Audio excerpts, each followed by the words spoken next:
Planet Dolan. From Stephen Hawking is someone forced to watch Barney for hours on end. We count 10 people trapped in their own bodies. Yeah, what's up, YouTube fans? Pringle the one in the building. How we doing today? Today, guys, I got some crazy new content for your face. So here we go. Number 10. Kate Allett. When Kate was 39, she had a stroke in her brainstem. This shut down almost all control of her own body, leaving her with just her eyelids to prove she was still there. But she never gave up hope, and bit by bit her motor functions returned until today, when she has almost completely recovered and went through the touching process of renewing her vows. Now she spends her time helping others recover from strokes as well as writing books, of which she has published 3. Nice person. Number 9. Nick Chisholm. When Nick was 23, he was out playing rugby when one collision injured him to the point where he was completely locked inside his own body. He couldn't even move his eyes. 3 months went by and he had to listen to his doctor and mother debating whether or not they should take him off life support. Eventually he recovered enough to control his eyes and could communicate that he was in fact still alive. Number 8. Catherine OLeary. Catherine wasn't the slight bit worried when she went to have brain surgery to remove a tumor in order to fix her permanent hiccups. She just wanted to be able to eat again. But during the 15-hour procedure, she suffered multiple strokes and was paralyzed in all areas apart from her eyes and a couple of facial muscles.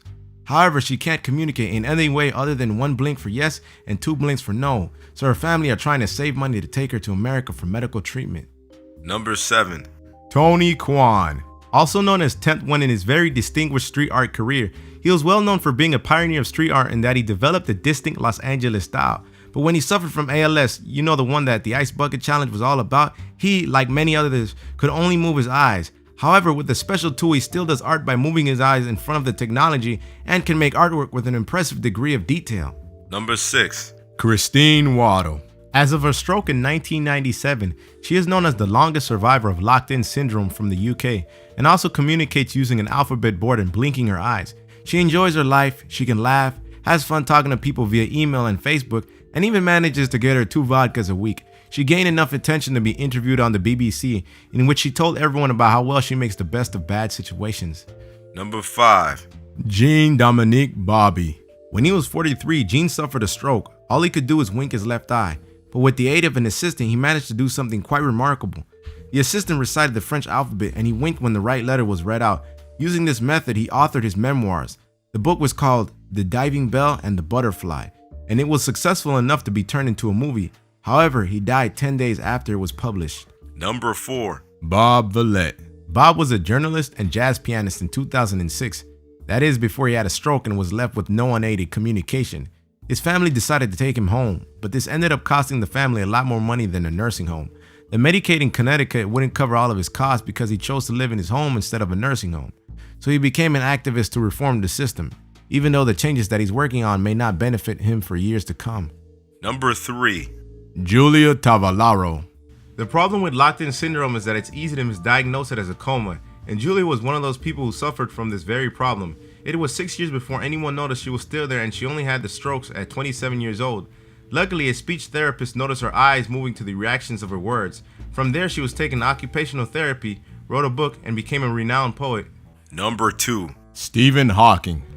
Stephen had the benefit of knowing what he was in for. Although it's hard to say if it's better or worse, he definitely prepared himself and managed to become one of, if not the most prominent physicists alive today. He isn't just famous because of fighting ALS while being a physicist. He revolutionized our perception of black holes. Before he came around, we thought that black holes broke the laws of physics and all information that entered through the event horizon was irreversibly lost.